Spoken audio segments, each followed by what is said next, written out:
a journey through love, heartbreak, and self-discovery. Welcome back. As promised, I'm taking you on a trip down memory lane to explore my past relationships, the mistakes I made, and the traumas they left behind. Without further ado, let's get to it. First stop first, Mr. Geek. I met him in my early 20s, and it was the closest thing to love at first sight I've ever experienced. The moment I saw him, it felt like lightning struck me. He was my academic teacher for 1 year. After the second and last semester together ended, he asked me out. It was only mildly scandalous, since we were both adults, and he was only a few years older than me. The relationship became intense early on, and within just a few dates, he told me he loved me. Now here's the thing, we didn't know each other beforehand. He hadn't really noticed me during that 1 year. It was all me. I was the one having a massive crush on him. I was the one watching him like a hawk from afar. I was the one obsessing about him day and night. I had built up this idea of who he was, but it quickly became clear that I really did not know this man at all. So I wasn't comfortable saying, "I love you" back, because it wouldn't have been true. Nevertheless, he proclaimed his undying love for me almost every time we saw each other. I was really flattered, but looking back, I think he was just love-bombing me. After a few months of dating, we had a pregnancy scare. And honestly, it was ridiculous. My period was just a few hours late, but I was anxious and called him. That was it, end of story. Or so I thought. Somehow, that tiny incident changed everything. Before I knew it, he sat me down and said the classic lines, "You deserve better," and "I'm not ready to settle down just yet." Basically, he vaguely dumped me. It was confusing as hell. This guy had just told me he loved me 3 days earlier. I cannot express how distraught I was. It felt like my entire world fell apart. I cried day and night, and I couldn't eat or sleep. I have never felt like this before. But then a strange thing happened. A few days later, he asked me out again. On that date, he started kissing me out of the blue. Then, on the next date, he treated me like I barely existed. When I called him out on it, he'd suddenly act warm and loving again. It was a roller coaster. One day, the relationship was off. The next day, it was on. He broke it off at least 3 more times, maybe more. Back then, I truly believed he was the one. And every time he crawled back into my life, he'd convince me of it all over again. Eventually, it became painfully clear that he had no idea what he wanted. What I found out later was that he was simultaneously doing online dating. He'd go on dates, most of them turned out awful, so he'd come running back to me. Once he felt better about himself, he'd pull away again and go back to online dating. It took me a long time to accept that we wouldn't work out. It completely destroyed my faith in myself. I was so sure he was the one, and I couldn't have been more wrong. After that, I felt that I couldn't trust men, and even worse, I couldn't trust myself. In the end, I was the one who cut him out because I couldn't handle the constant hot and cold treatment. But by then, the damage was done. I had been rejected about 20 times in little over 1 month by the person I thought was my first love. Sometimes he'd abruptly stop during a makeout session and say he couldn't do this anymore. Other times he'd cancel plans at the very last minute after I'd already gotten ready and waited for him. And there was that one Saturday when we were supposed to attend a wedding together, and he stood me up the day before. It was so humiliating, I spent the entire wedding crying. So yeah, after that fiasco, I had no business dating anyone, but that's not what I ended up doing. I should have taken the time to heal and undergo some serious therapy after what I'd been through. But instead of processing the pain, I chose to distract myself and run away from it. And what better way to cope than by diving into another relationship, right? So that's exactly what I did. A few weeks before Mr. Geek and I finally broke up, he introduced me to one of his friends. Let's call him Mr. Yogi. I could instantly tell I had caught his eye. He looked at me with this hungry and lustful gaze that made me blush.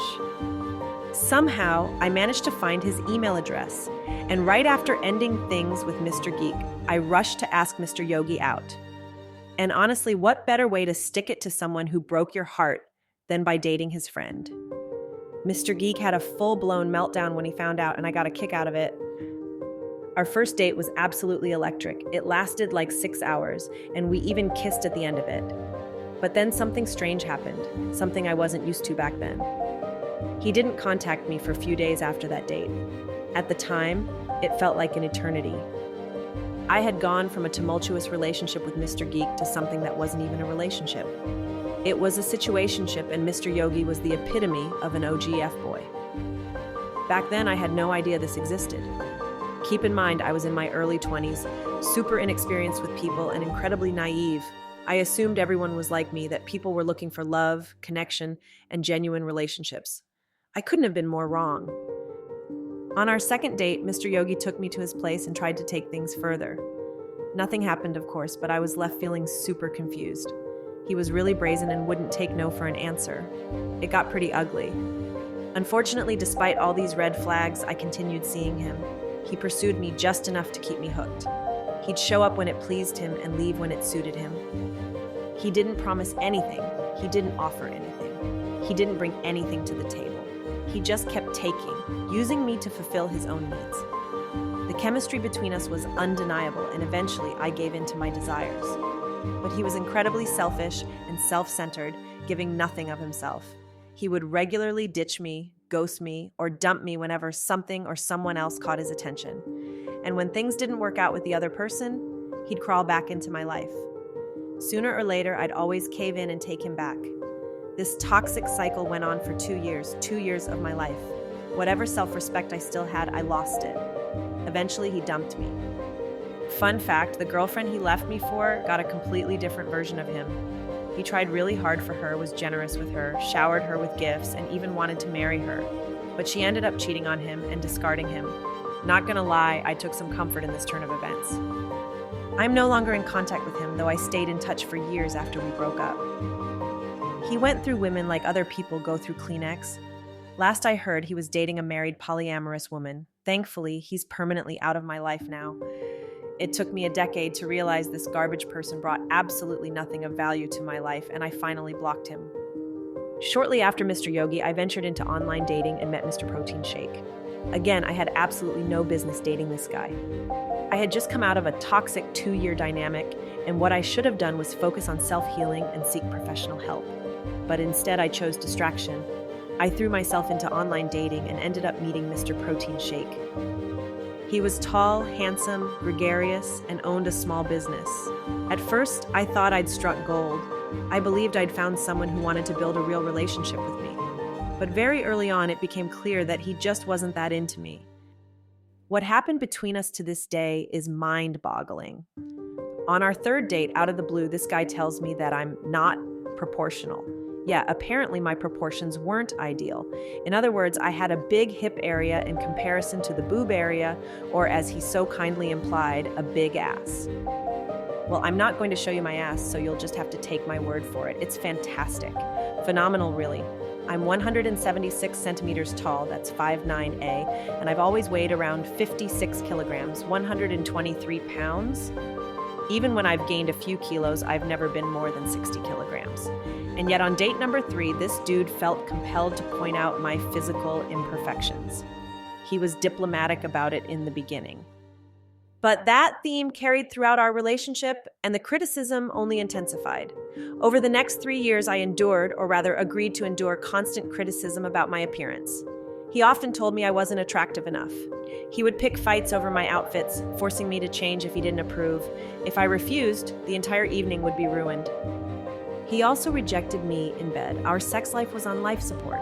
It was clear from the start that I wasn't enough for him. It didn't matter that my education was superior, that I had a career while his small business was going nowhere, or that I had and still have an amazing body and a beautiful face. None of that mattered because my self-worth was at an all-time low, and that shaped how he perceived me. He believed he could do better than me.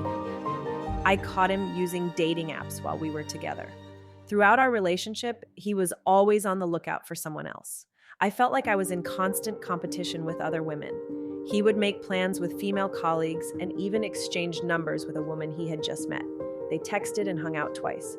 I found out about it after the fact, and I tolerated it. Eventually, he left me, because of course he did, but it took him 3 years and 3 months. It happened a few days after my mom asked him, "Are you going to make it official with Lauren? You've been together for over 3 years now. Maybe it's time to make a decision?" And so he did. He dumped me. Just like that. Just like that, I lost 3 years of my life. He did try to keep in touch with me afterward, but I didn't entertain it. I was done. When we were done, we were done. I never looked back. The last time I saw him was to return some items we'd left at each other's places. I remember him trying to guilt trip me, saying, "Why won't you talk to me anymore?" But I stood firm. We were done for good. At least I finally learned that lesson. It took so many breakups to reach that point, but I finally understood there was no going back. He obviously had a long list of issues. Maybe he was even gay. I don't know, but ultimately, it was my choice to endure that relationship.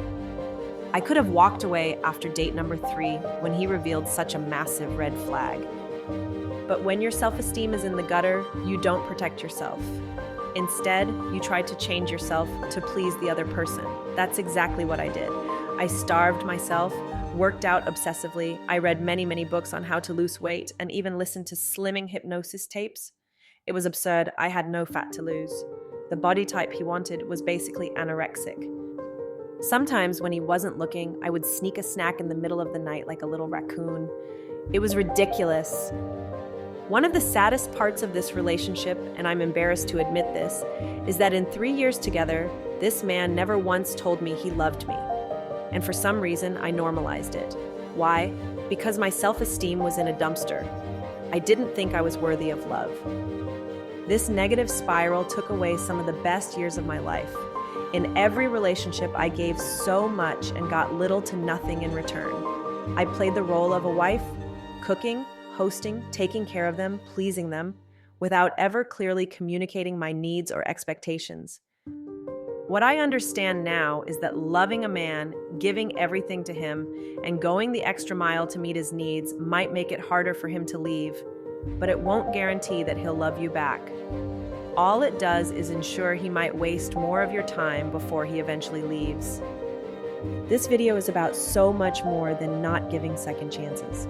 It's about not diving into the dating pool before you've healed, giving yourself time to mourn a relationship, and not ignoring blatant red flags. It's also about staying true to yourself and refusing to bend over backward to impress a man. But most importantly, it's about the devastating impact of low self-esteem and low self-worth on your dating life. After Mr. Protein Shake, I did some traveling, but unfortunately I barely addressed my issues. Therapy would have meant spending money on myself. While I was happy to buy expensive, over-the-top gifts for my exes, I couldn't justify investing in my own well-being. It took me a few more years and a few more disastrous relationships before I sought professional help. I'm sorry to end on this somber note. I hope I didn't come off as a victim, because I believe I played big part in this toxic spiral, or whatever you want to call it. I want to make it clear that I take a full responsibility for my actions and for enabling certain behaviors in men I dated. More than anything, I hope that this video inspires you to make better choices in your own life. Please like and subscribe to support the channel.